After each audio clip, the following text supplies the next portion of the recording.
Hey, this is Ryan Miller. I'm the lead pastor of Local City Church. Welcome to our podcast. I hope this talk encourages you, inspires you, and reminds you that there is always hope. That this is just the beginning of a conversation between you and Jesus. Thank you for joining us today. Enjoy the message.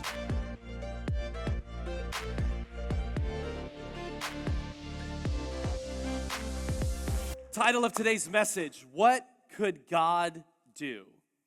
Man, what a great question. I ask you this year and this week to begin to think about that question. Because I've already had conversations with people this year that they're already approaching 2026 with this question. Well, what can I do? Like, what can I do? And, you know, that's great. You're asking us to stretch ourselves for these 21 days or step into something new. I mean, well, here's what I can do. And that's just a very limiting question to ask yourself. Because guess what? God can do way more than I can do.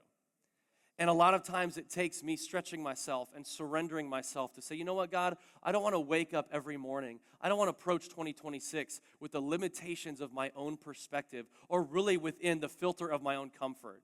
I want to daily wake up and say, whatever situation I'm facing, whatever I'm going through in my life, whatever big dream and vision I'm believing for, I want to pray and believe and ask the question, what could God do?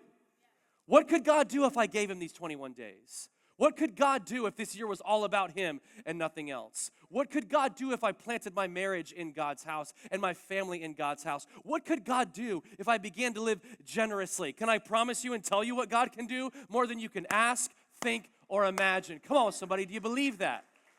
Ooh, it's first Sunday and I'm ready to go. Haven't even had that free McDonald's breakfast yet. I'm ready to go because I just don't want another year of my life to pass by and say, you know what, another year of excuses, another year of comfort and complacency.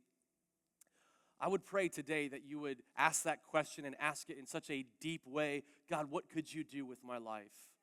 What could you do with the talents and abilities that you've given me? What could you do with the resources that I have? Because I want to place them in your hands. Because I just believe you could do way more than I can do on my own. Trying to live like this and in control and in complacency and comfort. I just want you to really blow the lid off your life and say, God, what could you do? The miraculous, the amazing, and I'm going to trust you. We're going to talk about someone within the Bible, within the Old Testament, that I think is a great illustration for the question, what could God do? And it comes from the book of 2 Kings. New year, new Bible for me, so I'm excited to crack this open for you. Bigger print, you know, I'm starting to realize I need that in the dark rooms on these Sunday mornings. But what could God do? I want to invite you to lean into a story of a guy by the name of Naaman, and let's introduce ourselves to him. In 2 Kings chapter 5, here's what it says. 2 Kings chapter 5, verse 1, it's on your notes and on the screen. It says, so the king of Aram, Syria at that time, had great admiration for Naaman, the commander of his army, because through him the Lord had given Aram great victories. But though Naaman, this is a huge line right here, Local City, but though Naaman was a mighty warrior, he suffered from leprosy. So the author of 2 Kings tells us this. Naaman was a great guy, tremendously powerful, victory after victory as a commander of this massive army. But all of that meant nothing because he suffered from something he could not control. He suffered from something he could not change. Leprosy was one of the worst afflictions that you could have in Bible times because not only were you in physical pain, but because of how contagious it was, you were cast out of society. Back in Bible times, they literally had leper colonies. They said, all right, you got leprosy now, so we got to kick you out. So Naaman lived a life of pain and isolation, and there was nothing his talents and abilities as a great commander could do to help him. There was nothing that he could do. See, the thing is, I love having success goals, and I love having big dreams and visions for our life. Listen, I got some dreams and visions that I've been writing down and some big goals for this year, but if they're all earthly, it doesn't matter. I could get everything that I wanted to achieve by the end of this year, but if there were things that only God could do that he didn't do, what did I gain? If there were things that I had to ask God for, and trust God for, and believe that he could do them, but I didn't, what do I really have? And the understanding is if I have everything the world can give me, but I don't have Jesus, I have nothing. So the thing is, he has all this earthly power, all this earthly gain, but he doesn't have the one thing that can heal him. And way deeper than leprosy in our life, the thing that we need healing from is our sin. That's why we take communion and remember what Jesus has done for us. So let's keep going. I love this story. We go down to verse 9. It says this: So Naaman went with his horses and chariots and waited at the door of Elisha. Well, actually, I skipped a verse. Let's go back. But though Naaman was a mighty warrior, he suffered from leprosy. And at this time, Aramean raiders had invaded the land of Israel. And among their captives was a young girl who had been given to Naaman's wife as a maid. Here's this important line. One day the girl said to her mistress, I wish my master would go see the prophet in Samaria. He would heal him of his leprosy. Why do I love this part? It's because I hope to be like this servant girl this morning, because she sees the affliction that Naaman is walking through, and she sees day after day the pain and isolation that he has to go through, and she looks at him and says, I wish you would go see this man of God. I wish you would do this, because that would bring you healing. From the bottom of my heart, what I want today for you to Local City is to hear my prayer for you is that if you would just trust God and step into some of the things I'm going to invite you to do today, you will find healing. You will find a new life. You will find a brighter future than you could ever earn on your own. And I want to communicate that to you today. That's what this servant girl says. Naaman, if you would just do this. Now let's jump down to 9. So Naaman, eventually, he goes to the king, and the king says, all right, Naaman, I'm sending you to do this because I need you around. You're a great commander. And he sends him with all these resources and all these things. In verse 9, it says this: So Naaman went with his horses and chariots and waited at the door of Elisha's house. This was the prophet, the man of God. But Elisha sent a messenger out to him with this message: Go and wash yourself 7 times in the Jordan River. Then your skin will be restored, and you will be healed of your leprosy. But Naaman became angry and stalked away. I thought he would certainly come out to meet me. He said, I expected him to wave his hand over the leprosy and call on the name of his Lord, his God, and heal me. Aren't the rivers of Damascus, the Abana, and the Pharpar better than any of the rivers of Israel? Why shouldn't I wash in them and be healed? So Naaman turned away and went away in a rage. This is really important for us to lean into, because what was Naaman seeking? Healing. And he goes to Elisha. Now I love this. The king, like I said, sends Naaman with all these hosts of armies and soldiers and chariots, kind of like to prove, like, hey, if anyone deserves to be healed, it's me. And Naaman walks in with his big company, and what does Elisha do? He humbles him right off the bat. Can I just let you know that one of God's greatest tools that he uses in our life is humility? Here's what God says about our life: God opposes the proud, but gives grace to the humble. And this is the blessing that we see, because Elisha doesn't even come outside. What if you were invited to someone's house because they were going to host you, and they show up, and you get out of the car, and someone, like it says, his servant, Elisha's servant, comes out and says, hey, you don't have to come in. Elisha's not coming out. He just told you to do this. Can you imagine the humiliation or the disrespect or dishonor you would feel? But Elisha is doing exactly what Naaman needs to be done. He's humbling him. He's saying, listen, man, as you've realized, it doesn't matter who you are. It doesn't matter what you've done. It doesn't matter what you have. You need a touch from God to heal you, and none of this stuff makes God pay more attention to you. None of this stuff makes your healing possible. The only way this is going to happen is if, as it's said before in the earlier Old Testament, the way you're going to find healing is if you humble yourself and call on the name of the Lord and do this task that you don't want to do. So for us, we look at that story and we're like, okay, he just told him to go wash in a river. Come on, that's fresh water. Come on, natural river waters. Doesn't that sound great? Well, the Jordan River was a disgusting river to get into, right? Like, just imagine a gross body of water. If I told you, hey, you want to find healing, go jump in the Hillsborough River right around like where the waste runoff is. That's where you got to dip yourself 7. You're like, well, no, I'm not doing that. And that's Naaman's response. He's like, do you know who I am, Elisha? I'm the commander of the Syrian army. I'm a powerful dude. Can you imagine what it would look like if I did that? Elisha didn't care. He says, that's what you have to do.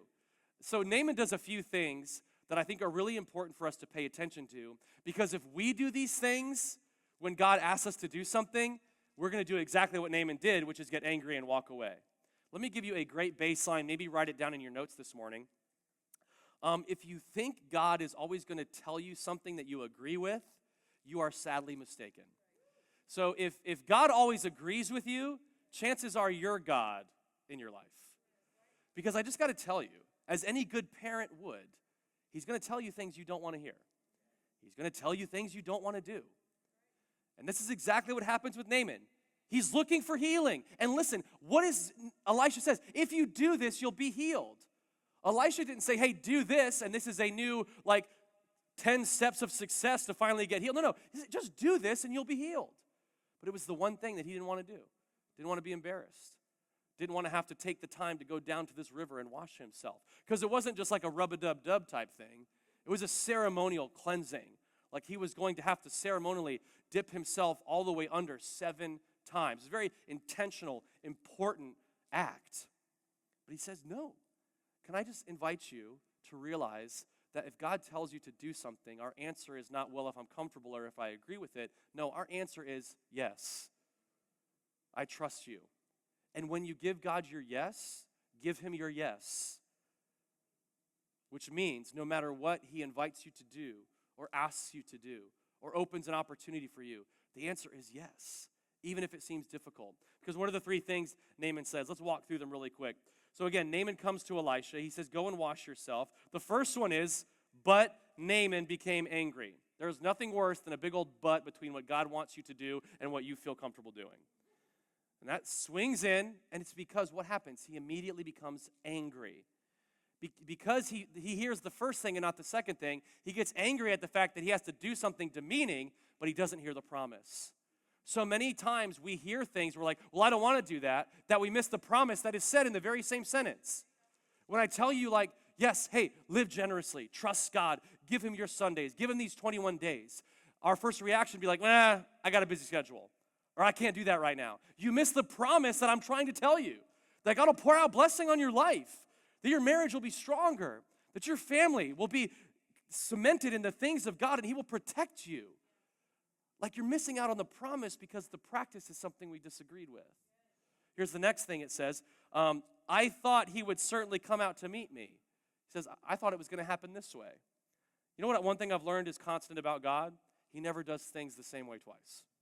There's been a lot of times where I'm like, oh man, God's going to do something special. Let's go. And then it doesn't happen that way. And I'm like, I thought it was going to happen another way. That's a very dangerous place to be. Because again, it's so much freedom to say, God, I trust you no matter what, even when I can't see it. So there's a but, there's a I thought, and then probably one of the most restricting ones for you and I as humans is, I expected him to do this. I expected him to just do it easily. He's just going to wave his hand like some magician. But God's not a magician. He's your God. He's your Lord. When I do premarital counseling, which I'm doing a lot of right now because there's 5 weddings I'm doing this year, which I love doing weddings. But one of the first things I talk with the couples about is this. Hey, my hope is here's what we're going to do. Because this is where all the frustration and arguments in your life and in your marriage are going to come from. The gap between expectations and reality. How wide that gap is how frustrated and angry you're going to be in your marriage and in your life. So the thing is, if we expect God to do this, but the reality is this, we are always going to be frustrated with him. If we expect that God is only going to ask us to do things we're comfortable with, and the reality is he's actually going to always ask you to do things you don't want to do so that you can stretch and grow, then you're always going to be frustrated. Why isn't God doing this? Why isn't God doing that? It's because you have such a huge gap of frustrations or expectations and reality. And I would love for you just to say, you know what? That gap is so small because even though I'm going to have a moment of honesty like this is hard for me, the reality is I know God's going to bring healing and blessing and provision and a new depth of relationship with him, so I'm going to step into that. Because I tell the couples that I'm marrying, I tell them hey, you just got to have some conversations right now. Don't wait until after the wedding because you'll be really stressed out. There's going to be new things you argue about. So have the conversation of, okay, who's going to handle the finances? What's cleaning the house going to look like? What's the plan for kids? If you're getting married to someone and they're like, day one, we're trying for kids, and the other side is 10 years from now, we're trying, that's going to bring a lot of frustration, right? But when you have that conversation in the relationship, you're ready and you understand. And I just want you to know, God's trying to have a conversation with you of, hey, I just want you to know the reality is that I'm always going to stretch you and beginning to walk you into something new, and I just don't want you to be frustrated. I expected that God was going to do what God does best. And I'm just going to surrender to that. I want to give you a few things to write down today before I give you some specific things to leave with. Here's the first one. Don't miss what God could do because it looks too small. As we're going to talk about in a second, one of the people close to Naaman says, if God had told you to do some huge thing, wouldn't you have done it? If God had told you to do this big show of demonstration of your power and your might and win this battle, wouldn't you have done that? He asked you to do something simple. Why are you complaining? Like, don't miss what God could do because it looks too small.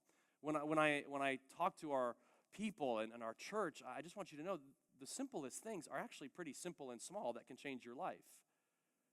Here's what I know about God, kind of the tagline under this statement is that sometimes God changes your life through one clear step and consistent obedience. A lot of times, again, I've told you this honestly truth that I've learned. People ask, how did you go from this, from 20 years ago giving your life to Jesus to now pastoring a church? And I said, honestly, I just knew that one simple, clear step I was supposed to take, and I just kept taking it.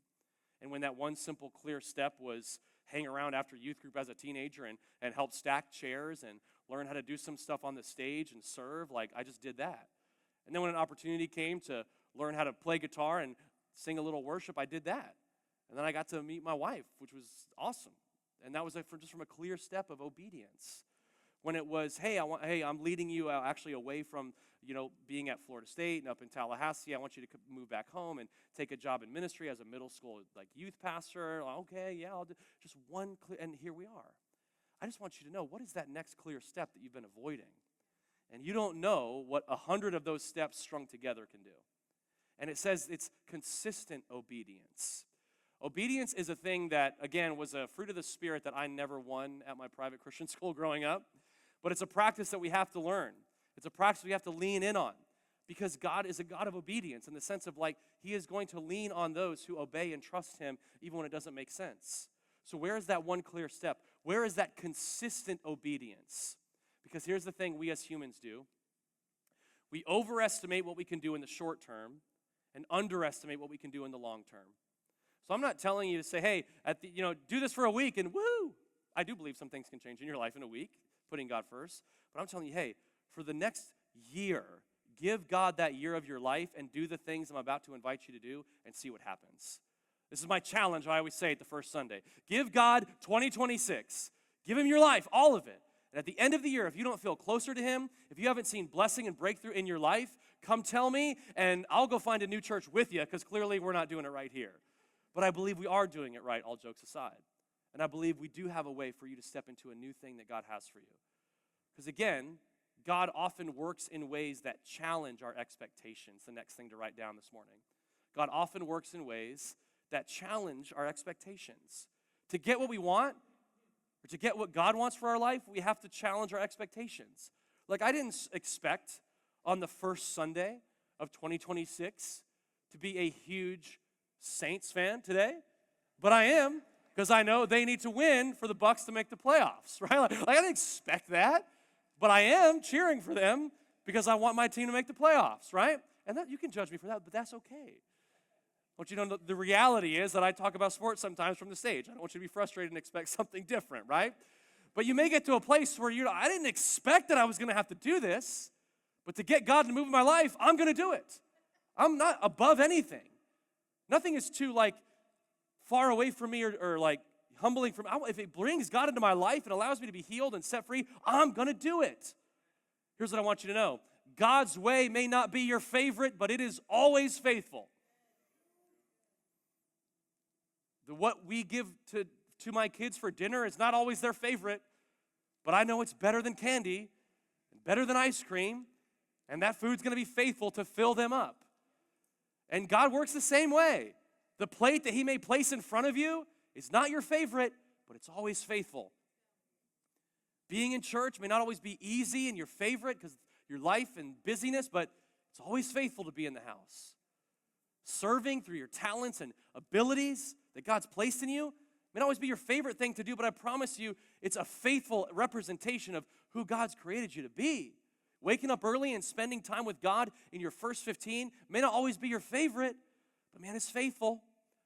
This past semester, there was a huge challenge from one of the guys in our men's Bible study that I get the privilege of leading. He said, hey, I'm going to open up my gym at 5 a.m. Woo, 5 a.m., which means I got to get up at like 4:15, which I can't remember the last time I was up at 4:15 unless I was flying somewhere.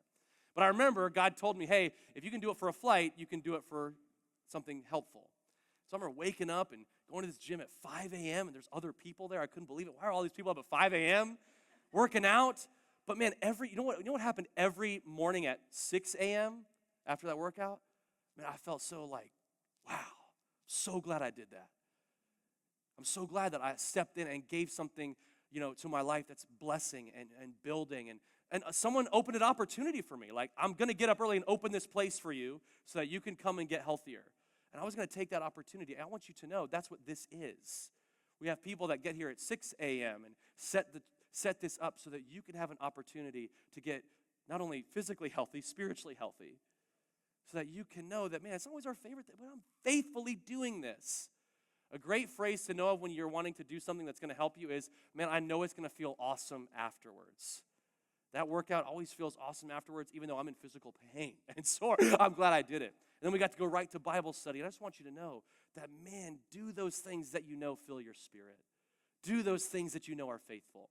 Here's the thing I want you to know today as we begin to finish up. Small obedience can unlock big outcomes. Do you know that the majority of Jesus' life isn't talked about?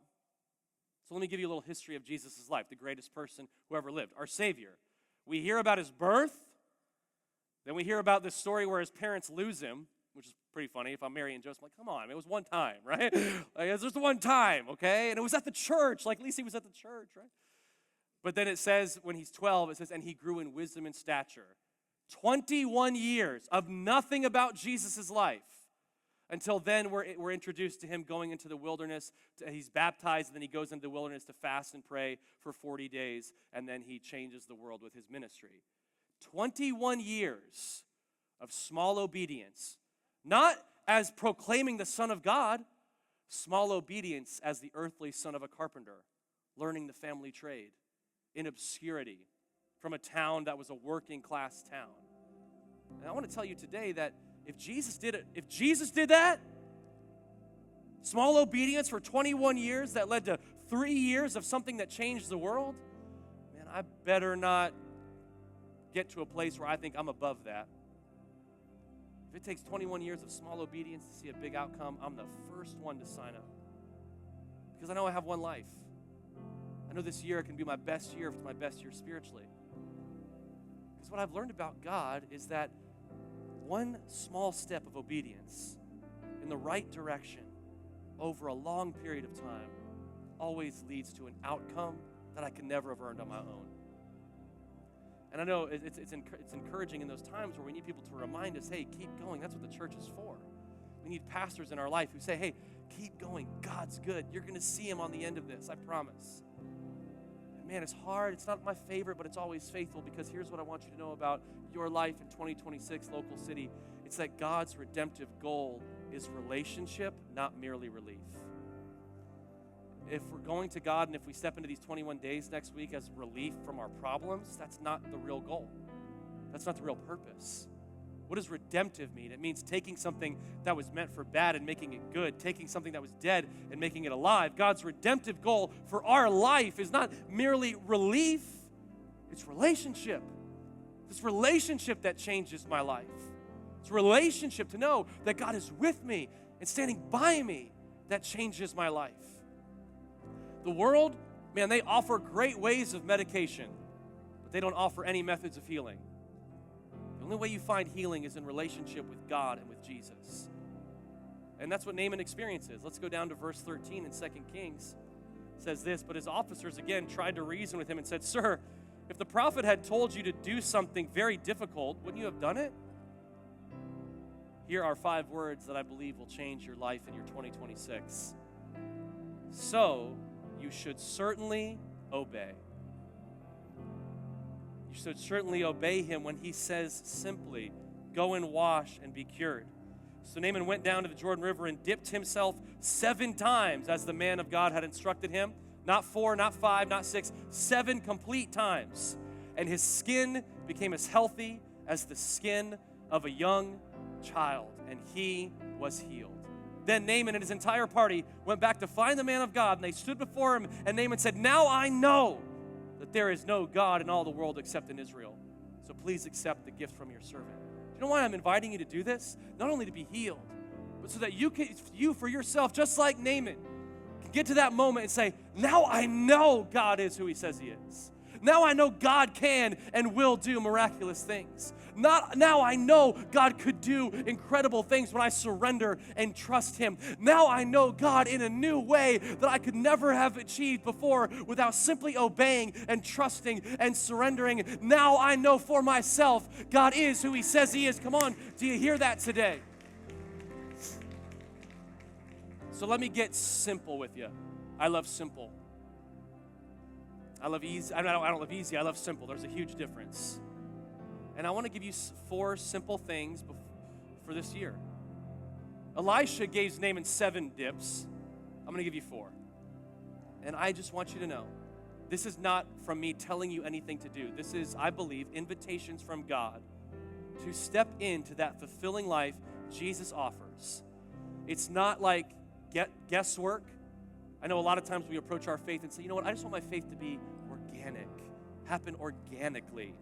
If I were to have a plant and say, I just want it to grow organically, but I never gave it sun, never gave it water, it would organically die.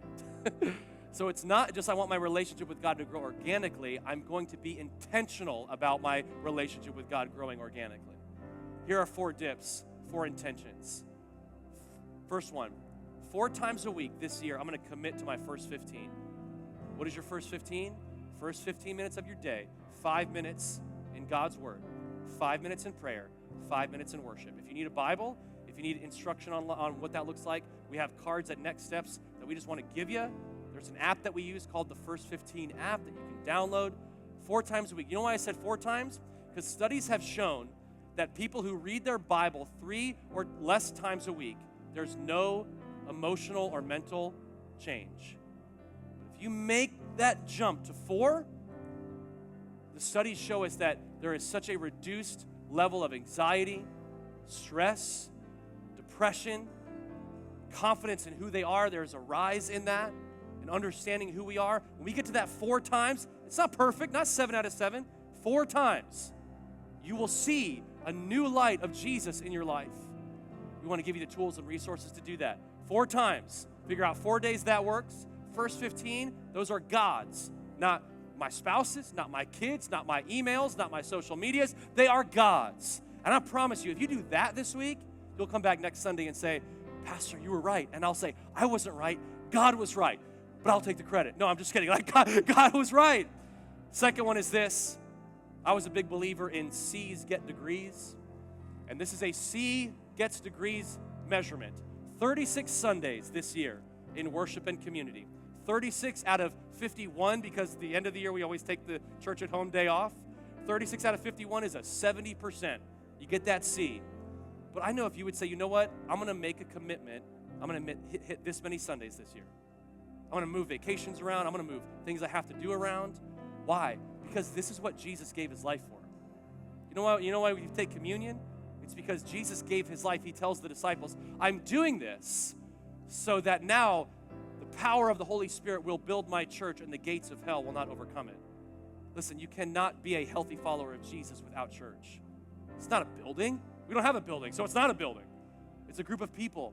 It's a community lifting up the name of Jesus. So we have people in our life that say, hey, if he would have asked you to do this, you would have done it, so why don't you just do it? Simply obey. We can take communion together. We can worship. We can pray for each other. We can build a house together. Look at your calendar for this year. I just want to tell you, if meetings and vacations, doctor's appointments, and flights are on your calendar, but church is not, our priorities are messed up. I always say it this way. It's not if we're going, it's we're going. Where are we going to lunch afterwards? People need to see that this is a priority. I love being here. I love it. Next one is this, is that I'm going to make a decision to join a circle, which is a small group, and I'm going to finally take Growth Track this year. You cannot live this life alone. One of our core beliefs that we can help you do in your life is to know freedom, to live the freedom that Jesus gives you. And that happens when you get in a small group and look across the table and say, man, I'm going through something. I need your help. Would you pray for me? You cannot do this life alone. I need you. You need me. We need each other. So in just a month, Super Bowl Sunday, we launch our circles. Maybe the Bucks will be there. Still be in church, though. Super Bowl's tonight. Join a circle. You don't have to join all of them, but you got to join one. People need to know what's going on in your life. It's okay to not be okay, but it's not okay to stay that way, and it's not okay to not tell someone. And then take Growth Track. What is Growth Track? It helps you realize who you are, who you were created to be. I can prove to you that you need to take Growth Track if you don't know the answer to this question. What is your spiritual gift? In Growth Track, you find out who you are, how God made you, so that then you can realize how you can make a difference in God's house. And I just want you to know who you are. God created you with purpose to build his house. And the last one is this. It's just one step towards generosity. One step towards living this way with your time, talent, and treasure. The time of serving, the time of caring, the time of living generously with our finances and saying, you know what, God, I'm going to do this more so than I ever have. I'm going to give you this year. I'm going to take these 4 dips that, a man of God in my life has invited me to do. And I'm not telling you these things as guesswork. I'm telling you because I know they work. I know I don't have to tell you this, but I go to the gym. And that was a joke. And you know what? Every time I'm hitting a kind of a plateau, I always go to someone who looks like they go to the gym. And I say, hey, what do I need to do? And I do exactly what they tell me. And I'm just telling you that if there's anything about what we do here, anything I've said today that says I think that guy may know, I only know because I've failed so many times at doing things the wrong way. I'm just telling you, this is the way to have the best year of your life. This is the way to get closer to Jesus. This is the way to see what God could do in your life. Would you bow your heads and close your eyes with me today as we finish? Thank you so much for joining us on the Local City Podcast. I want to encourage you to take the message you just heard and allow it to go deeply into your heart. Let Jesus do the deep work that only he can do. A special thank you to everyone who gives to Local City Church. Your generosity makes this podcast possible and creates life change for so many people. You can be a part of spreading this message by going to localcity.church/give. You can also subscribe, rate, and share this message with your family and friends. Thanks again for listening. God bless you. Have a great day.